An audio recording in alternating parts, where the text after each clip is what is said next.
Thank you, Mr. Chairman, and I'd like to speak in favor of my bill, H.R. 6409, the Fences Act.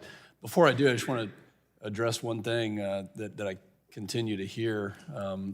That this is a hearing on environmental issues, and as we heard from the ranking member, there was a lot of healthcare concerns, and just want to make it clear that not a single Republican has ever voted on the Affordable Care Act, Unaffordable Care Act. That was done by Democrats, and so rising costs are a result of the policy that you passed. And if you're going to bring up health care in this hearing, let's just set the record straight that you guys passed this, and the rising costs are a result of your policy. So, back to the topic at hand.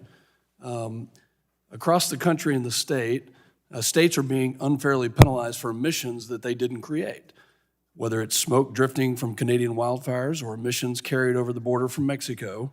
These foreign sources can push counties into non-attainment even when local communities and businesses are doing everything right. Congress has always recognized this reality, and that's why the Clean Air Act allows states to adjust their plans when foreign emissions prevent them from meeting federal standards. But EPA guidance under the previous administration rewrote that understanding and narrowed the relief only to human-caused emissions from abroad, and that makes zero sense. The FENCES Act, which is the Foreign Emissions Non-Attainment Clarification for Economic Stability Act, restores the original intent of the law. It makes clear that all foreign emissions, natural or human-caused, must be excluded when determining non-attainment or when reviewing new facility permits. And importantly, this bill lets states account for foreign emissions earlier in the regulatory process instead of forcing them to wait to the very end and risk costly delays or federal sanctions.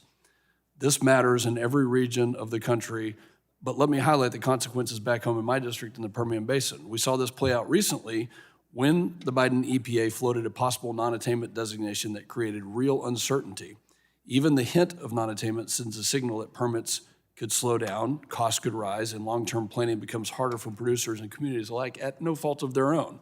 That experience made it clear that these designations are too consequential to get wrong. Local communities should not be burdened by regulatory consequences tied to emissions that come from foreign sources or unavoidable natural events. The FENCES Act levels the playing field, sets the table for fairness, and it's about giving states regulatory certainty. It's about keeping American industries competitive while still upholding environmental standards. And I'll remind everyone that the decision from the Biden administration, the hint of non-attainment, was based on sensors in New Mexico, not in Texas, but in New Mexico. I would urge my colleagues to support this bill, and I yield back. Gentleman yields. Is there any further discussion on the bill?